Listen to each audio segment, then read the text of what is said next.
Hello friends, मैं अखिलेश आप सबका जीआईसी टेक्निकल के यूट्यूब चैनल पर स्वागत करता हूं। आज हम लोग पढ़ेंगे मिलमांस थ्योरम।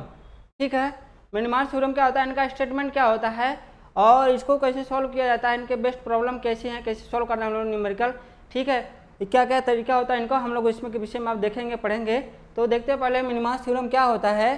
ठीक, तो कहते हैं जो मिनिमास थ्योरम होता है ना, इनका जो डिफिनेशन होती है, कहते हैं मिनिमास थ्योरम के अनुसार, एज पर मिनिमास थ्योरम के अनुसार, अगर हमारे दो या उससे अधिक वोल्टेज सोर्स, ठीक, दो या उससे अधिक वोल्टेज सोर्स पैरेलल में जुड़े हुए हैं तथा उनके साथ पैरेलल में एक हमारा लोड रेजिस्टेंस जुड़ा हो, तो सबसे पहले हम लोग क्या करते हैं, लोड रेजिस्टेंस को हटा के इस इक्विवेलेंट सर्किट को, जो हमारा सर्किट सॉरी जो हमारा दिया गया सर्किट को, उस सर्किट को एक ऐसे इक्विवेलेंट सर्किट द्वारा रिप्लेस कर लेते हैं जिसमें सिर्फ एक हमारा क्या हो, इक्विवेलेंट वोल्टेज सोर्स हो तथा उसके सीरीज में एक इक्विवेलेंट रेजिस्टेंस लगा हो। ठीक, तो हम लोग इसी इनका डिफिनेशन लिखते हैं, इनका स्टेटमेंट, और फिर हम लोग इसको करते हैं, देखते हैं कैसे होता है।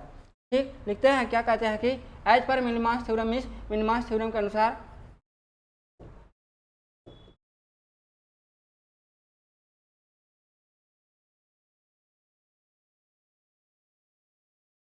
मिनिमास थ्योरम के अनुसार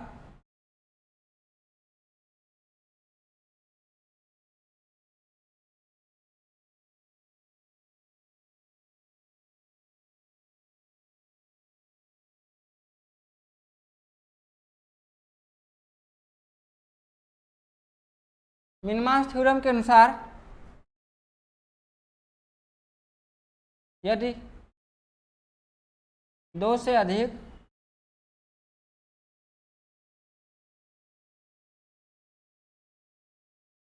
अथवा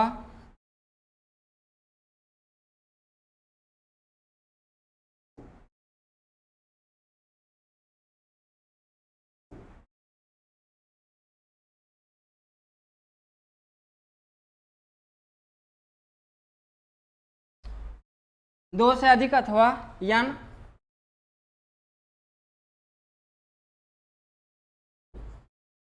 वोल्टेज सोर्स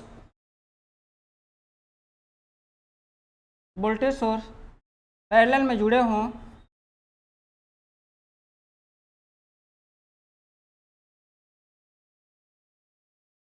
पैरेलल में कनेक्ट हों, जुड़े हों,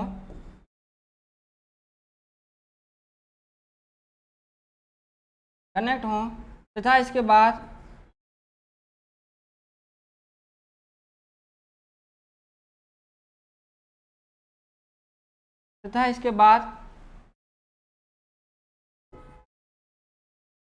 load resistance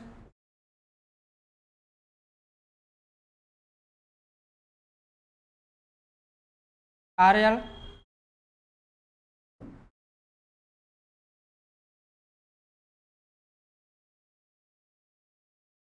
load resistance RL parallel में जुड़ा हो,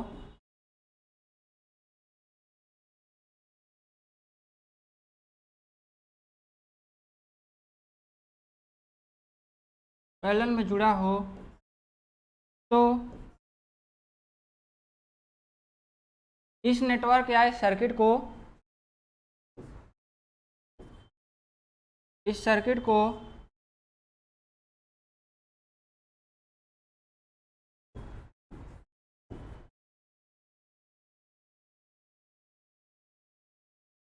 सबसे पहले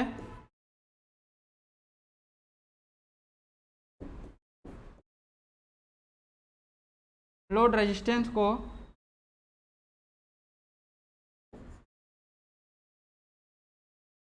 हटाकर एक ऐसे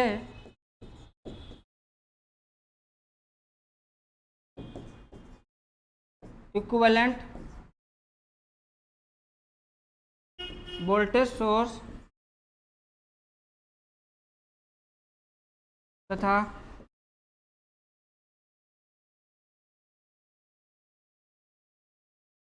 इक्विवेलेंट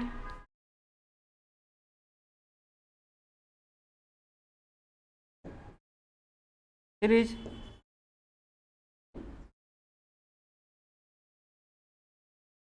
रेजिस्टेंस द्वारा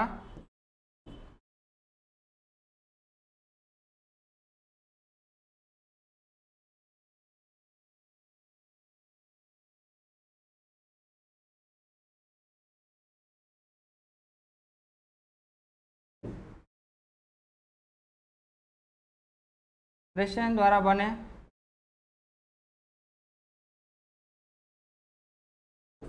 सर्किट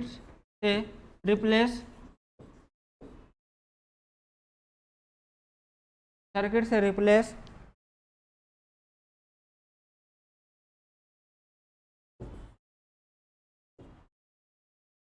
कर देते हैं।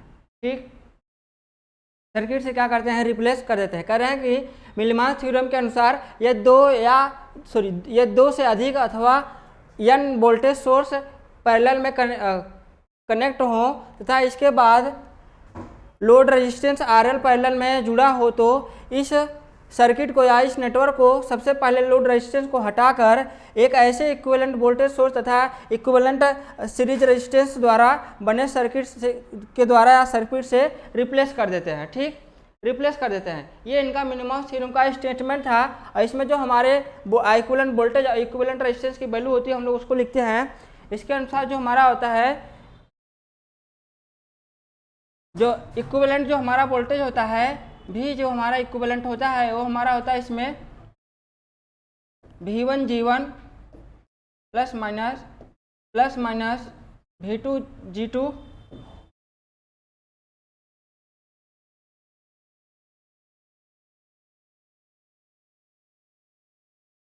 फिर कहते हैं प्लस माइनस V3 G3 फिर प्लस में डॉट डॉट करके हम लोग कह देंगे V1 Gn अपान G1 plus G2 plus G3 plus dot dot Gn। जो हमारा इसमें क्या होता है, R इक्विवेलेंट हमारा होता है ना, वो होता है 1 अपान G1 plus G2 plus G3 plus dot dot dot dot Gn करके। ठीक, अब कहेंगे आपकी स्टेटमेंट उनका कुछ और कह रहा था, यहाँ पे हमें देखने को कुछ और मिल रहा है कुछ और तरीके से। तो यही तो है, यही तो चेंजिंग है, यही तो इनका क्या स्टेटमेंट है, कैसे हमें हो रहा है, क्या हो रहा है, उसी तो हमें देखना है। इसमें वही चीज़ तो हमें देखना होता है। पहले हम लोग जानते हैं कि हमारा क्या होता है, V इक्वल टू क्या होता है, IR होता है अकॉर्डिंग टू ओम्स लॉ के अनुसार हम लोग जानते हैं। फिर हम लोग ये भी जानते हैं कि हमारा क्या होता है, I इक्वल टू क्या होता है, V अपान R होता है। ठीक, इतना तो हम लोग जानते ही हैं। ठीक, और ये भी जानते हैं कि जो हमारा 1 अपान R होता है किसके इक्वल होता है, 1 होता है G के। मीन्स जो ये रेजिस्टेंस होता है और रेजिस्टेंस का उल्टा हमारा क्या होता है, कंडक्टेंस होता है। ठीक, ये हमारा होता है, इस तरह से होता है हमारा। तो हम लोग क्या कर दिए, ये हमारा 1 अपान R है, ये हमारा क्या है, इसको इक्वल है G के। और हमारा I इक्वल टू क्या होता है, V अपान R। तो हम लोग यहाँ पे I इक्वल टू नहीं लिख सकते हैं, इसको ऐसे V इंटू जी लिख सकते हैं ना। हम लोग क्या सकते हैं, 1 अपान R को जब हम लोग G कह रहे हैं तो यहाँ भी तो 1 अपान R है, V इंटू 1 अपान R इसको लिख सकते हैं। ये तो यहाँ पे हम लोग V इंटू जी लिख सकते हैं। उसी अकॉर्डिंग हम लोग क्या करेंगे, फिर यह हमारा क्या होता है, V इक्वल टू हमारा होता है क्या, IR होता है। IR होता है तो हमारे I की वैल्यू हमारी क्या है, यहाँ से अगर हम, ये है हमारी I की वैल्यू हमारी क्या है, VG है, और फिर R है। R को हम लोग क्या सकते हैं, R जो हमारा है R इक्वल टू 1 अपान जी भी लिख सकते हैं ना, क्योंकि हमें चाहे G का उल्टा 1 अपान R या 1 अपान R मतलब, या फिर G का उल्टा हम लोग कहते हैं 1 अपान R या 1 अपान R का हमारा क्या हो जाए, इक्वल टू G हो जाएगा। ठीक, तो इसके अकॉर्डिंग हम लोग क्या, यहाँ पे जब हमारा R है तो हम लोग कैसे कर सकते हैं, इसको V इंटू जी अपान क्या कर सकते हैं, फिर G इसको लिख सकते हैं। तो इस तरह से हम लोग लिखेंगे तो वही है हमारा यहाँ पे। अब यहाँ कहेंगे आप जी से कट जाएगा, बट ऐसा नहीं है, क्योंकि एक से अधिक सोर्स की बात कही गई है। एक से अधिक सोर्स होंगे तो क्या होंगे, सब जुड़ेंगे, ऐसे एज बेलेज करके सब जुड़ेंगे। तो जब वैल्यू हमारी जुड़ती है तो कोई वैल्यू नीचे से कटती नहीं है। अगर सिंगल होता तो हमारे जी से यहाँ से कटता, लेकिन यहाँ सब जोड़ा गया है क्योंकि एक से अधिक हमारे सोर्स हैं, इसलिए वैल्यू हमारी कटेगी नहीं। इसी के अनुसार हम लोग क्या करते हैं कि पहले I की वैल्यू हम लोग निकाल लिए। I की वैल्यू हमारी क्या आई, I की वैल्यू हमारी V और G आई। ठीक है, या कहें I1 की वैल्यू V1 G1 आया। ठीक, प्लस I2 की वैल्यू हम लोग जोड़ दिए, इसमें I2 भी जोड़े तो हमारा क्या हो जाएगा, V2 G2 हो जाएगा। ठीक, अपान फिर क्या हो गया, हमारा G है तो ये G1 प्लस G2 हो जाएगा। कैसे होगा, वही V equal to I equal to से I equal to V upon R से, 1 अपान R को हम लोग लिखते G, और अब जो है हमारा V है यहाँ पे उसकी वैल्यू हम लोग यहाँ से लिखे। ठीक, इस तरह से हमारा होता है क्या, इनका स्टेटमेंट है जो इस तरह से हमारा ये होता है।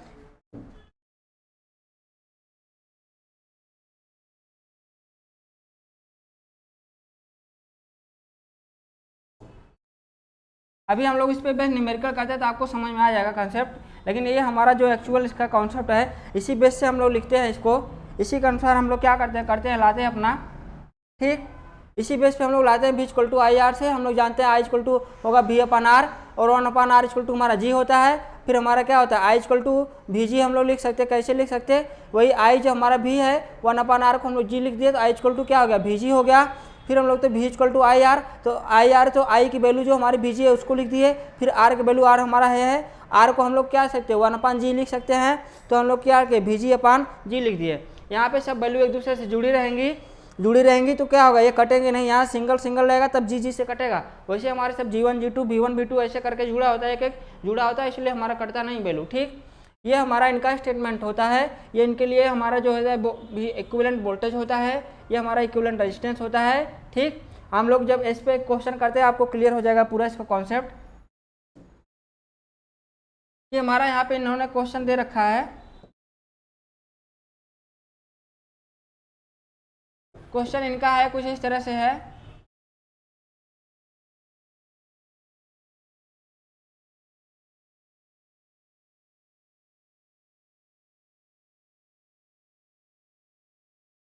कह रहे हैं कि उन्होंने कहा था कि 2 से अधिक वोल्टेज सोर्स सीरीज में जुड़े हो, ठीक, और उनके भी 2 से अधिक वोल्टेज सोर्स पैरेलल में जुड़े हो और उसमें पैरेलल में क्या जुड़ा हमारा एक लोड रेजिस्टेंस जुड़ा हो, ठीक। तो हम लोग मानते हैं हमारा वोल्टेज सोर्स जो है V1 वाला कहते हैं 10 वोल्ट का है, ये हमारा कहते हैं ये 20 वोल्ट का है, ये हम लोग मानते हैं हमारा कितना है 30 वोल्ट का है, ठीक। इसका इंटरनल रेजिस्टेंस मानते हैं 1 ओम है, इसका भी 1 ओम है, इसका भी 1 ओम है, ठीक। इसका इंटरनल रेजिस्टेंस 1 ओम, इसका इंटरनल रेजिस्टेंस 1 ओम, इसका इंटरनल रेजिस्टेंस 1 ओम है, ठीक।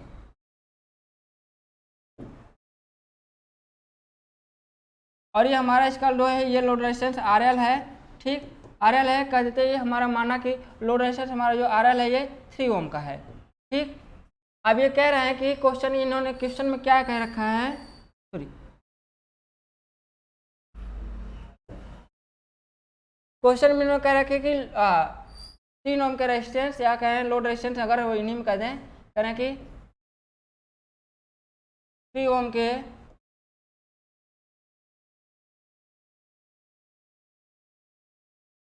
रेजिस्टेंस में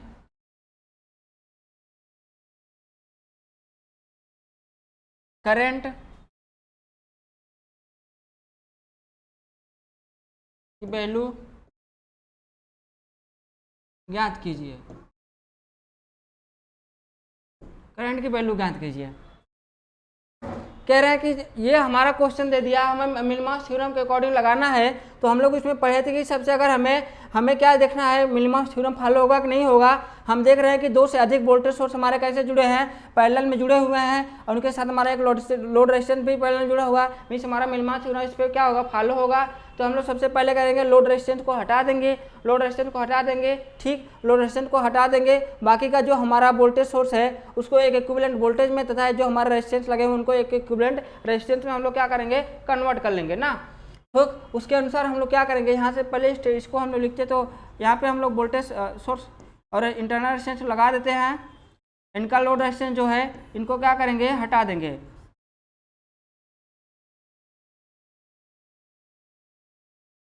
हम लोग लोड रेजिस्टेंस को हटा दिए, हमारा 1 ओम वाला हो गया, ये भी 1 ओम इनका इंटरनल रेजिस्टेंस 1 ओम, ठीक। ये हमारा 10 वोल्ट, ये 20 वोल्ट है, ये हमारा कितना है 30 वोल्ट है, ठीक। अब ये हमारा हो गया। अब हम लोग क्या करेंगे, इसमें हम लोग मानते हैं इसके कारण हमारी जो करंट फ्लो होगी क्या होगी I1 होगी, इसके कारण हमारी करंट फ्लो होगी अगर I2, इसके कारण हमारी फ्लो होगी I3 है, ठीक। तो हमारी जो इधर से जाएंगी सब करंट इधर से जाएंगी, सब में क्या होगा वोल्टेज का जो है सोर्स का ऊपर वाला सिर्फ पॉजिटिव, यानी सब करंट हमारी इसी इधर से हम जा रही हैं, तो सब क्या होंगी जुड़ेंगी इसमें जाके, ठीक। इसमें जुड़ेंगी, जो इसमें हमारी करंट होगी उसमें हमारी जुड़ के जाएंगी। तो हम लोग क्या करते हैं यहाँ से, जैसे हमारा था V इक्विवेलेंट निकालेंगे हम लोग, यहाँ पे हम लोग करेंगे V इक्विवेलेंट के फार्मूले से,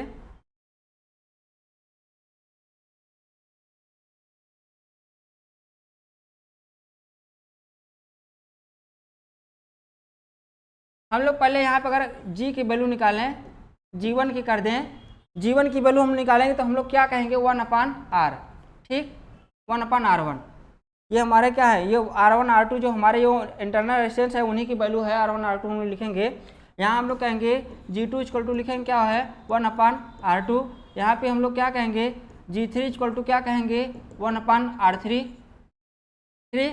तो हमारा यहाँ पे क्या हो जाएगा, इसकी वैल्यू 1/1, क्योंकि इंटरनल रेजिस्टेंस हमारा R1 की वैल्यू क्या है 1 है, 1 ओम है। इसकी भी हमारा क्या होगा, तो इक्वल टू क्या आ जाएगा, ये इक्वल टू क्या होगा 1 होगा। उसी टाइप से हमारा G2 जो होगा वो भी क्या होगा 1/1 इक्वल टू 1, क्योंकि हमारा इंटरनल रेजिस्टेंस की वैल्यू भी इनका 1 ओम दिया है। इसी टाइप का हमारा जो G3 होगा उसकी भी वैल्यू क्या होगी 1/1 मीन्स 1 ओम होगी, सॉरी ठीक, 1 ओम ने मोह होगी, ठीक।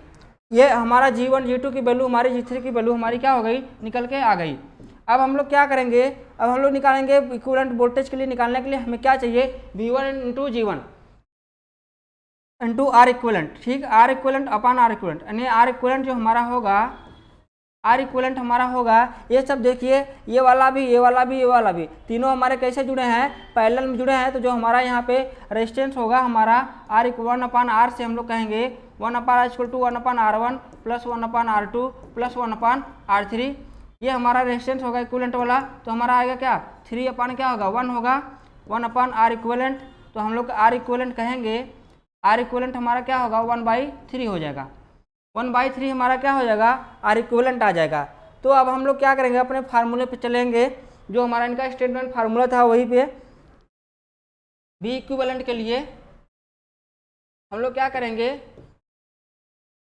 V इक्विवेलेंट हमारा क्या था plus minus V1 G1 plus minus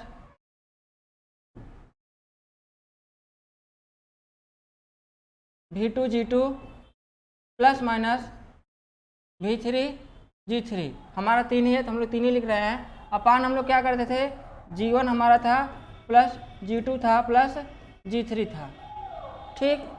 तो हमारा यहाँ पे ये V1 की वैल्यू कितना दिया था 10, उसमें दिया गया 10 है। G1 की वैल्यू हमारी कितनी आई 1 आई है। फिर हमारा V2 की वैल्यू कितना दिया गया है, V2 की वैल्यू हमारा 20 है, इंटू हमारा G1 की वैल्यू D2 की वैल्यू क्या है वो भी 1 है। फिर प्लस हम लोग करेंगे V2 की वैल्यू हमारा कितना दिया है 30 दिया है, इंटू हमारा क्या है जो G3 की वैल्यू हमारी है कितना है वो भी 1 है। अपान में हम लोग क्या कर दिए G1 plus G2 sorry G1 plus G2 की वैल्यू भी 1 है, G3 की वैल्यू भी 1 है, ठीक। अब यहाँ पे हम लोग कहेंगे कि प्लस माइनस लिखे हैं, प्लस माइनस लिखे हैं, यहाँ सिर्फ हम प्लस ले रहे हैं। ये हमारा कैसे है, ये जो हमारा वोल्टेज है ना, ये वाला जो हमारा वोल्टेज है, ये अगर इस यहाँ पे कोई अगर ये इसका नेगेटिव वाला ऊपर होता, पॉजिटिव वाला ऊपर, पॉजिटिव वाला नीचे होता, नेगेटिव वाला ऊपर होता, तो यहाँ पे हम लोग क्या करते हैं माइनस साइन, जैसे हम लोग कहते हैं करंट फ्लो होने की दिशा हम जाते हैं, तो पहले हमारा अगर नेगेटिव सिरा पड़ता है वोल्टेज का सोर्स का, तो हम लोग पॉजिटिव साइन के साथ लिखते हैं। अगर पहले पॉजिटिव वाला पड़ता है नेगेटिव साइन लिखते हैं। तो उसी के अनुसार अगर हमारा यहाँ पे पॉजिटिव पहले वाला था, बड़ा मतलब पॉजिटिव वाला टर्मिनल पहले होता नीचे, तो हम लोग क्या करते हैं वहाँ पे माइनस लगा के लिखते हैं, ठीक। लेकिन यहाँ पे सब क्या है माइनस वाला नीचे, सॉरी नेगेटिव सिरा नीचे है, और हम लोग करंट को ऊपर की दिशा में फ्लो होना माने हैं, ऊपर की दिशा में फ्लो होना मान रहे हैं, तो हमारी क्या होगा सबको पॉजिटिव साइन के साथ वोल्टेज सोर्स को हम लोग लिखेंगे। इसलिए हम लोग सिर्फ वहाँ पे क्या कर रहे हैं पॉजिटिव साइन लगा रहे हैं, ठीक। हमारा V इक्विवेलेंट की वैल्यू कितनी हो जाएगी, ये होगा हमारा 10 होगा, प्लस क्या होगा ये 20 हो गया, प्लस कितना होगा ये 30 हो गया, अपन कितना होगा ये 3 होगा, ठीक। तो हमारा कितना टोटल हो जाएगा ये 60 हो जाएगा, अपन क्या होगा 3 हो जाएगा, तो हमारा यहाँ हो जाएगा 20। जो V इक्विवेलेंट आएगा हमारा कितना आएगा 20 वोल्ट आएगा। अब हम लोग इनका जो स्टेटमेंट था लास्ट वाला के जैसे में इक्वेशन हम लोग को बनाना है, इक्विवेलेंट सर्किट बनाना है, तो हम लोग इक्विवेलेंट सर्किट में कह रहे थे कि एक हमारा वोल्टेज सोर्स होगा, उसके सीरीज में हमारा क्या होगा एक रेजिस्टेंस होगा, फिर हमारा उसके पैरेलल में क्या जो जुड़ा है ये लोड रेजिस्टेंस होगा, ठीक। तो हमारा जो इक्विवेलेंट हमारा क्या हो गया वोल्टेज हो गया, ठीक। ये हमारा V इक्विवेलेंट हो गया, ये हमारा क्या होगा R इक्विवेलेंट हो गया, और ये हमारा क्या होगा यहाँ पे RL हो गया ये हमारा। तो RL की वैल्यू हमारे उन्होंने कितना दे रखा था 3 दे रखा था 3 ओम। R इक्विवेलेंट की वैल्यू हमारी कितनी आई है 1/3 आई है, ठीक। वी इक्विवेलेंट की वैल्यू हमारी कितनी आई है, हम लोग सॉल्व किए अभी, ये 20 वोल्ट आई है। ठीक, इसमें हम लोग मान लिए करंट फ्लो हो रही जो हमारी IL है, यही तो IL करंट हमें पूछा गया था क्वेश्चन में, हमारा इन्होंने कह रखा था क्या, क्वेश्चन में उन्होंने कह रखा है 3 ओम के रेजिस्टेंस में हमें करंट की वैल्यू ज्ञात करनी है, यही हमारा लोड रेजिस्टेंस है, जिस रेजिस्टेंस में हमें करंट वैल्यू ज्ञात करना वही हमारा लोड रेजिस्टेंस है। ठीक, तो हम लोग क्या किए, ये वैल्यू निकाल रहे हैं। अभी इक्विवेलेंट सर्किट से हम लोग क्या करेंगे, सॉल्व करेंगे इसको। इक्विवेलेंट सर्किट से सॉल्व करेंगे तो हम मान ले इसमें हमारी करंट फ्लो हो रही है, IL फ्लो हो रही है, हम लोग क्या करेंगे, आपको अपना KVL लगाएंगे, KVL से लगाएंगे तो हम लोग क्या कहेंगे, इधर माइनस से जा रहे हैं तो पॉजिटिव की तरफ क्या लिखेंगे, प्लस 20 वोल्ट। ठीक, माइनस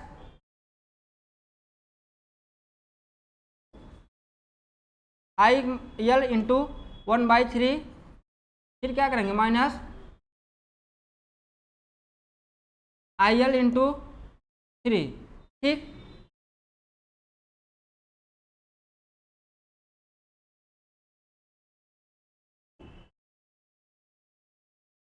ऐसे भी हम लोग कर सकते हैं, या फिर कैसे कर सकते थे, थेवेनिन थ्योरम के अनुसार हम लोग VTH अपन RL प्लस RTH वाला फार्मूला भी लगा के इसको लिख सकते थे। इस V अपन हम लोग लिख सकते थे क्या, R इक्वलेंट प्लस RL।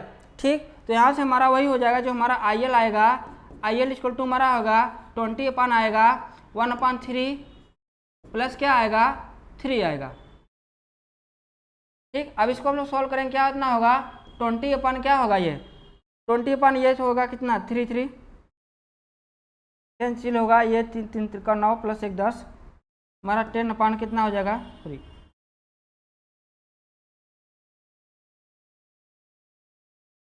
10 अपन कितना होगा, ये 3 हो जाएगा, तो ऊपर हमारा चलेगा 20 इंटू 3 अपन क्या होगा ये, चलिए इधर हम लोग लिखते थे, इधर नहीं दिखेगा, इसको हम लोग यही लिख देते हैं, यहाँ पे कितना होगा ये 20 अपन 20 इंटू 3 अपन कितना होगा 10, 10 से ये कैंसिल करेंगे हम लोग को इतना आ जाएगा, ऊपर 2 इंटू 3 कितना हो जाएगा, ये 6 होगा, यानी हमारा कितना आएगा, जो हमारे IL की वैल्यू आ गई कितनी आई है, IL की वैल्यू सॉल्व करने पे आई है 6 एम्पियर, 6 एम्पियर आई है, यही हमारा आंसर होगा।